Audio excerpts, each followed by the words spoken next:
मर जाओगे, अगर तेरा तेरा करोगे तो तर जाओगे। मेरा मेरा में कुछ लेकर नहीं जाओगे। एक व्यक्ति था,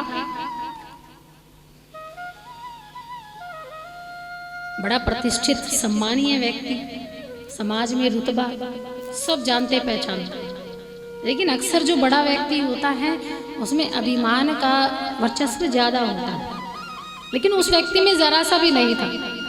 बड़ी गाड़ियों में सवारी करता, आता जाता, बड़ा बंगला। कोई उससे पूछता कि तुम्हारी ये गाड़ी किसकी है, तो उसका एक ही जवाब होता था कि ये ठाकुर जी की है, कि ये भगवान श्री कृष्ण की है। अच्छा, ये बंगला किसका है? ये भी भगवान श्री कृष्ण का है। ये बच्चे किसके हैं? ये संतान किसकी है? ये भी ठाकुर जी की दया से, ये भी उन्हीं की है। एक एक वस्तु अपने घर की ठाकुर जी की है, बाकी बिहारी जी की है। तो उनके मंदिर में छोटे से लड्डू गोपाल बैठे थे।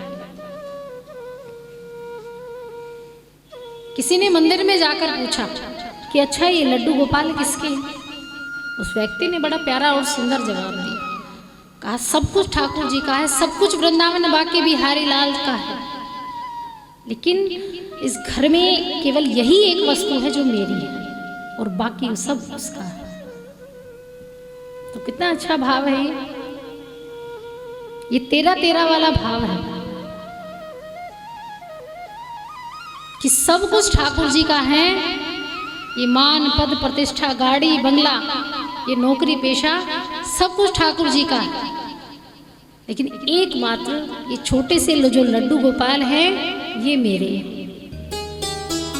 इसे मैं किसी को नहीं दूंगा, ये मेरे हैं और मेरे ही रहेंगे। इन्हें मुझसे कोई नहीं छीन सकता और ना ही मैं किसी को देने के लिए तैयार हूं। आपने अभी पीछे न्यूज़ सुनी होगी कि एक व्यक्ति के पास ठाकुर जी थे, तो वो मूर्ति हाथ से गिर गई थी, उनका हाथ टूट गया था। आपने न्यूज़ देखी थी?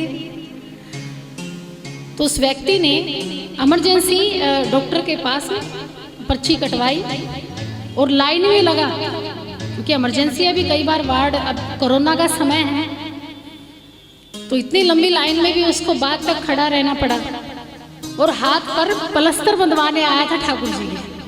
सुनी होगी आपने कि ठाकुर जी का उनका हाथ टूट गया था, उनके लड्डू गोपाल का।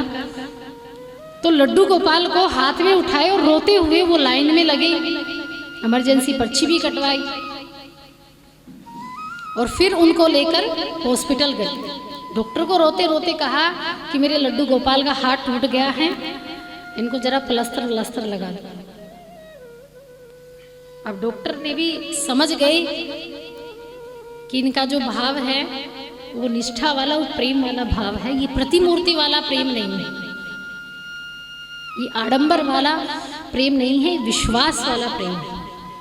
और डॉक्टर ने भी मल्लम पट्टी लगा दी, प्लास्टर जैसे हम लोगों का होता है हाथ पैर टूट जाने के बाद, वैसा ही ठाकुर जी का भी किया। तो ये कोई दिखावा नहीं है। और आजकल तो हर घर में ठाकुर जी हैं, हर घर में हर कोई सेवा करता है उनकी।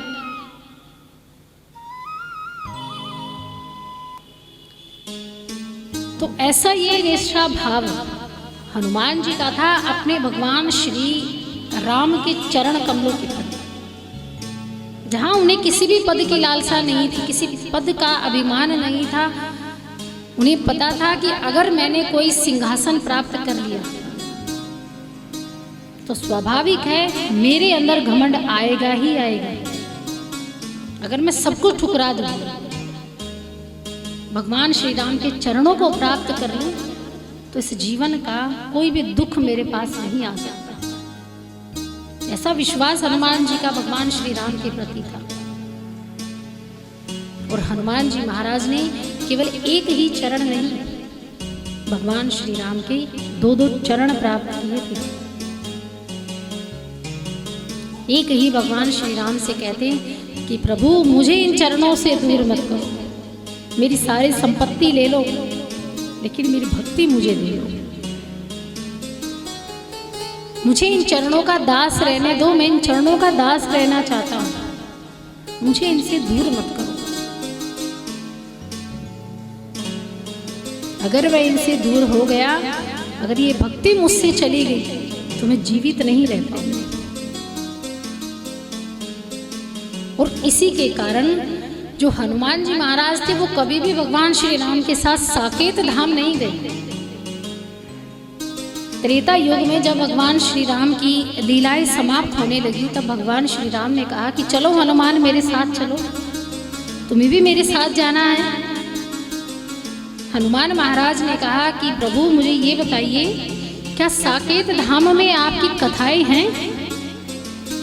भगवान श्री राम ने कहा कि मैं हूँ, मेरा पूरा परिवार है, तुम्हारी माता है, तो कथा की क्या आवश्यकता है? जब मैं साक्षात विराजमान हूँ तो कथा का क्या करोगे? हनुमान महाराज ने कहा कि नहीं प्रभु, आपका क्या, आप आज हमारे साथ हो, कल को क्या पता आप हमारे साथ रहो ना रहो।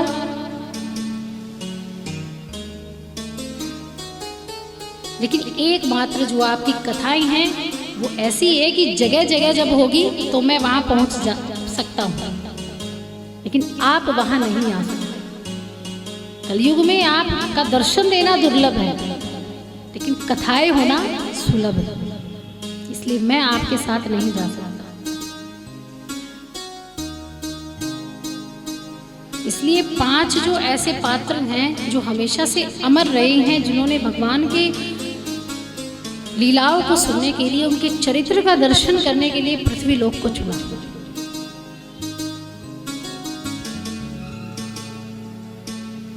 हनुमान, विभीषण, अश्वत्थामा, बलि, श्री वेद व्यास जी, सप्तऋषि, ये अमर हैं, इन्हें अमरत्व का वरदान प्राप्त है। ये आज भी हमारे मध्य हैं, लेकिन हमें पता नहीं है।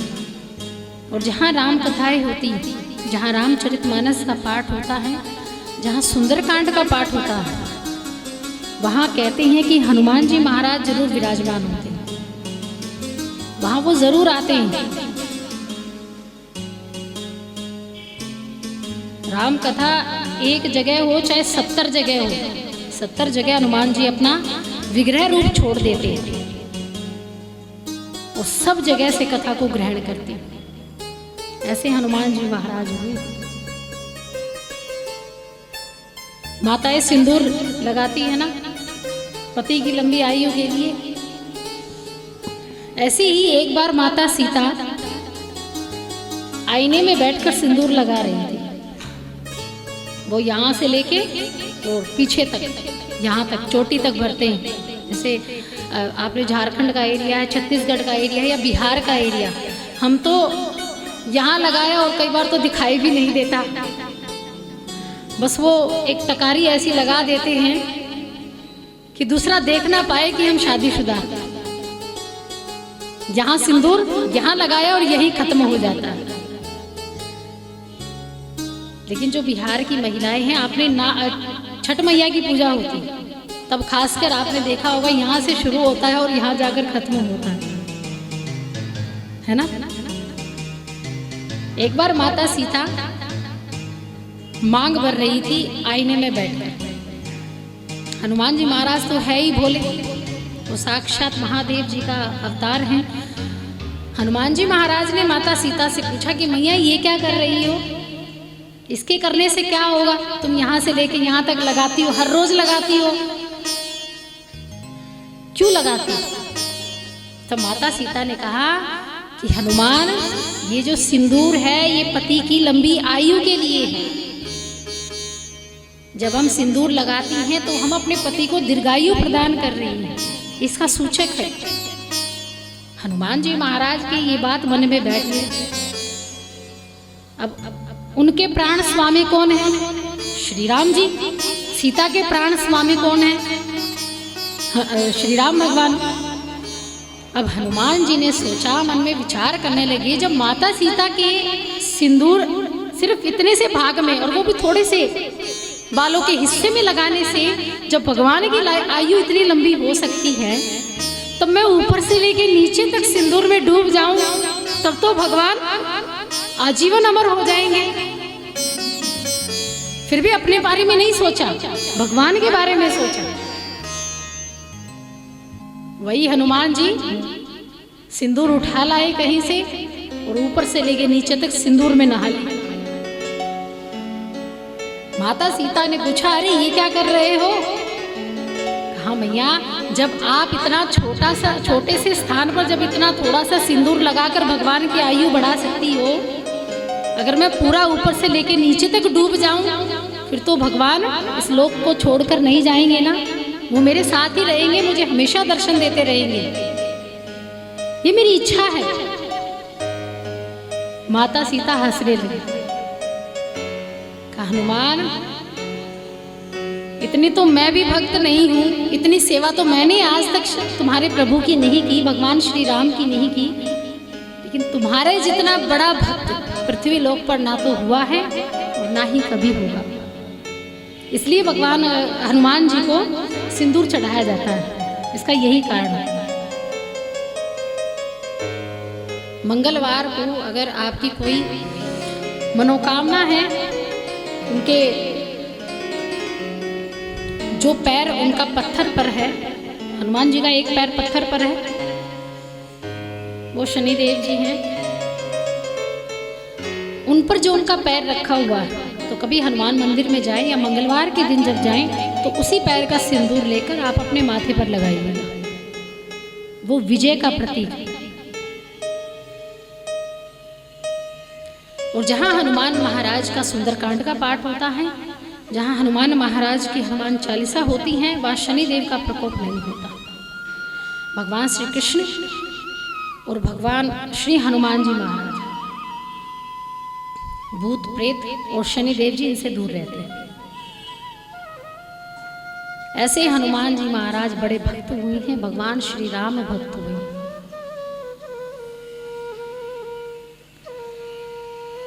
आगे श्रीमद् भागवत में सप्तम स्कंद की कथा आती है, जिसमें इंद्र को मारने हेतु एक अंत्येष्टि यज्ञ का आयोजन किया जाता है और मंत्र में त्रुटि होने के कारण वत्रासुर नामक दैत्य का प्रादुर्भाव होता। लेकिन वत्रासुर भले ही दैत्य थे, राक्षस थे, लेकिन उनमें राक्षसों वाले गुण नहीं थे, दैत्यों वाले गुण नहीं थे। धर्मात्मा थे, धर्म के अनुगामी थे, संतों में उनकी श्रद्धा थी, गुरु को मानने वाले थे। और उनका वध हुआ था दधीची ऋषि की बनी हुई, दधीची ऋषि के हड्डियों से बने वज्र से उसका वध हुआ था। अब वत्रासुर में ये धर्म प्रवृत्ति कैसे आई? अब आती है वत्रासुर के पूर्व जन्म की कथा। वत्रासुर पूर्व जन्म में चित्रकेतु नामक के राजा थे। 3 रानियां थी, लेकिन किसी भी रानी को संतान प्राप्ति नहीं हुई। संतान प्राप्ति के लिए नारद और अंगिरा ऋषि को बुलाया गया। नारद जी ने उनके चिट्ठे खोले और बताया कि राजन, इस जन्म तो क्या 7 जन्मों तक आपके भाग्य में संतान सुख नहीं है, तो आप संतान की प्राप्ति की जो इच्छा है वो छोड़ दीजिए, त्याग दीजिए। वत्रासुर ने कहा, चित्रकेतु ने कहा कि ऐसा नहीं हो सकता, मुझे संतान चाहिए, आप ऋषि हैं, आप ऐसा फल दे सकते हैं जिससे मुझे संतान मिल सकती है, प्रयत्न कीजिए, कुछ ऐसा मंत्र दीजिए। नारद जी ने बड़ा समझाया, लेकिन माने नहीं। अब चित्रकेतु राजा की छोटी रानी थी, उनको एक मंत्र दिया और उसी मंत्र के प्रभाव से चित्रकेतु राजा की छोटी रानी गर्भवती हो गई। लेकिन 2 रानियों को जब पता लगा कि वो गर्भवती हो गई, तो वो सहन नहीं कर पाई कि अगर इनके पुत्र हो गया तो राजन इसे ज्यादा प्रेम करेगा, हमें छोड़ देगा, त्याग देगा, तो क्या करें। तो दोनों रानियों ने योजना बनाकर छोटी रानी को जहर दे दिया। गर्भ में ही उस शिशु की मृत्यु हो गई। लेकिन गर्भ में ही भले ही मृत्यु हो जाती है, लेकिन जन्म फिर भी होता है। वही प्रसव पीड़ा होती है और वही बच्चे को जन्म भी दिया जाता है। जब बच्चे को जन्म दिया गया, जब बच्चा सामने आया तो चित्रकेतु और उसकी रानी रोने लगे, दहाड़े मार मार कर रोने लगे, संताप करने लगे कि हाय मेरा बेटा मर गया, हाय मेरा पुत्र मर गया, हम कैसे जिएंगे, हम आत्महत्या कर लेंगे, हम जिंदा नहीं रहना चाहते, मेरा बेटा मेरा बेटा। नारद जी और अंगिरा ऋषि दोबारा से आए। नारद जी ने कहा, राजन मैंने पहले ही कहा था कि तुम्हारे भाग्य में संतान नहीं है, लेकिन तुम नहीं माने, अब मैं कुछ नहीं कर सकता। राजन ने कहा कि नहीं महाराज, आप मेरे बेटे को प्राण दीजिए और अभी जिंदा कीजिए, हम अपने बेटे का वहन करना चाहते हैं। तो राजन के कहने पर नारद जी ने प्राण वायु उस देह में डाल दी, जीवात्मा का प्रवेश करवाया। जैसे ही वो पुत्र उठा तो राजन ने गले से लगा लिया, मेरा बेटा मेरा पुत्र, मेरा बेटा मेरा पुत्र। मोह में आकर उस पुत्र ने कहा कि कौन किसका बेटा, कौन किसकी संतान, मैं तो तुम्हें नहीं जानता। अब नारद जी ने न जाने कौन सी जीवात्मा को पकड़कर उसके मध्य डाल दिया। चित्रकेतु राजा ठिठक गए, कहा कि मैं तुम्हारा पिता हूं, ये तुम्हारी माता है। अरे कौन किसका माता पिता और कौन किसका पुत्र, मैं तुम्हें नहीं जानता, और मुझे ये बताओ कि तुम कौन से जन्म के माता पिता हो। अरे मैंने तो न जाने कितने ही योनियों को पार कर लिया, इन योनियों में भटकाव किया है, अलग अलग प्रकार के माता पिता मिला, अलग अलग प्रकार के रिश्तेदार नातेदार मिले, लेकिन पहले ये बताओ कि किस जन्म में तुमने मुझे जन्म दिया था, गर्भ में धारण किया था, पहले उसका विवरण दो। जब चित्रकेतु राजा ने सुना तो उनका जो मन था वो पल के लिए स्थिर हो गया कि जिसको हम हाय हाय करके पुकार रहे थे, आज वो पहचानने से भी मना कर रहा। उस जीवात्मा और चित्रकेतु राजा दोनों के मध्य संवाद हुआ।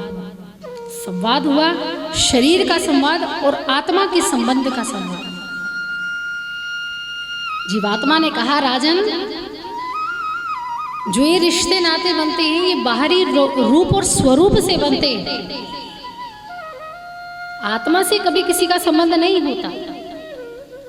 जब मनुष्य की मृत्यु होती है, शमशान तक उसका शरीर जाता है, शरीर जल जाता है, तो वही आत्मा उस परमात्मा के पास जाती है, वो कभी अपने सगे संबंधियों को नहीं ढूंढती। वो इस पृथ्वी लोक पर रहकर कभी ये नहीं कहती कि ये मेरा बाप है, या ये मेरी माता है, या भाई है, या बहन है। किसी का संबंध अगर जुड़ा है तो बाहरी रूप से जुड़ा है, वही आंख नाक कान मुख, जो समान भाव वाले व्यक्ति हैं, जिसको हम पहचानते हैं, जिससे हमारा जुड़ाव है, जिसके कर्म फल लेना और देना जुड़ा है, जिसका कर्जा चुकाने के लिए हम यहाँ आए हैं, केवल उसी के घर में हम जन्म लेते हैं।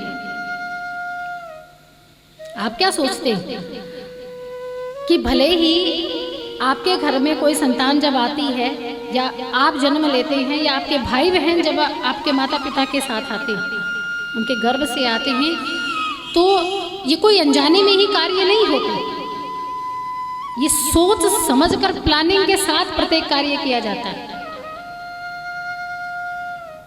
आपका संबंध इसी व्यक्ति से क्यों था, कोई और भी तो हो सकता था। आपके देवर जेठ या जेठ और जेठानी जो होते हैं, ये वही व्यक्ति आपके परिवार में आता है जो आपका, जिसने आपका या तो नमक खाया होगा या कभी आपने उससे ऋण लिया होगा।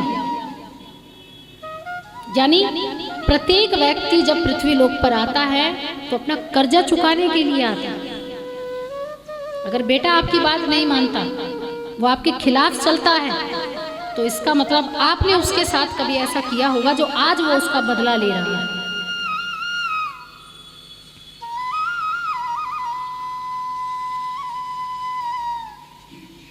कोई ऐसी संतान जो विकृत रूप में पैदा होती है, अपंगता को प्राप्त हो जाती है,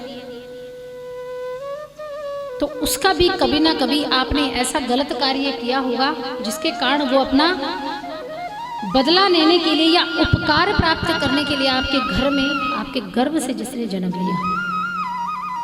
तो ये सोची समझी साजिश होती है भगवान की, ये समझिए।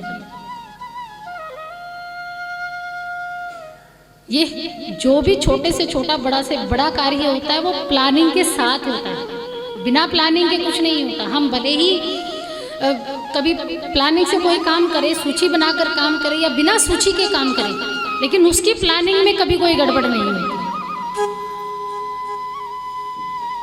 उसके लिखने में और उसके कर्म का फल देने में एक सेकंड की भी गलती नहीं होती।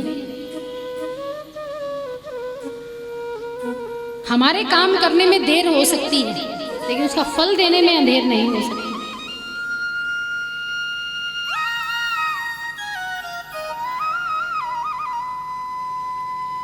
जब चित्रकेतु राजा को उस जीवात्मा ने यह समझाया तो चित्रकेतु राजा समझ गए कि जो भी संबंध नातेदार बनते हैं वो शरीर से बनते हैं, आत्मा से नहीं बनते। आत्मा कोई किसी की नहीं है, आत्मा का स्वरूप है तो केवल ईश्वर से जुड़ा है, उसका किसी शरीर से संबंध नहीं है। हम बराबरी वाले को ही अपना समझते हैं, पड़ोसी बनते हैं, या एक मोहल्ला बन जाता है, या एक राज्य बन जाता है, या देश बन जाता है, लेकिन बराबरी वालों पर, यानी उसके भी दो कान है, मेरे भी दो कान है, तो वो मानव है। लेकिन कान जानवरों के भी होते हैं, दो आँख हैं, उसकी भी है, मेरी भी। लेकिन जानवर बोल नहीं सकते, अपनी व्याख्या नहीं बता सकते, उनका काम है खाना पीना और सो जाना, वही जीवन जीना। लेकिन भिन्नता कैसे है हमारी? क्योंकि हमारे पास बुद्धि है, तर्क वितर्क करने की क्षमता है, तर्क शक्ति है, इसलिए हम जानवरों से अलग हैं। इसलिए हम मानव प्रजाति हैं और वो पशु प्रजाति है। ये भेद है हम दोनों के मध्य, इसलिए हम उनसे बिल्कुल अलग हैं। इसलिए कहा जाता है कि जो मानव तन है वो बड़ी दुर्लभता से मिलता है, आसानी से नहीं मिलता। क्योंकि आप अभी अगर भूल गए हैं, अभी याद नहीं है, आपको केवल इसी जन्म की बातें याद है। जब पैदा हुए थे तब के आप भूल चुके हो कि जब आप पैदा हुए थे तो आप कैसे थे। भले जब माँ बाप फोटो दिखाते हैं, जब माँ बाप थोड़ी बहुत प्रशंसा करते हैं, आपके बारे में बताते हैं, तब आपको पता लगता है कि हम ऐसे थे। क्या किसी को अपना बचपन याद है? 6 महीने तक का बचपन, 1 साल तक का बचपन याद है किसी को? किसी को याद नहीं होगा। वो याद जब होता है जब कोई इस विषय में चर्चा करता है। बच्चा जब गर्भ में होता है 6 महीने तक उसे 3 जन्मों की बातें याद रहती हैं। जब वो 6 महीने का गर्भ माता को ठहर जाता है तो 3 जन्मों तक उसे अपनी बातें याद रहती हैं, और वही पैदा होने के बाद भी 6 महीने तक उसे अपने जन्म की बातें याद होती हैं। आपने देखा होगा बच्चे अलग अलग मुद्राएं बनाते हैं, कई बार हंसते हैं, रोते हैं, अनायास ही बिना बात पे कहीं पर भी एक टक नजर टिकाकर जोर जोर से हंसने लगेंगे।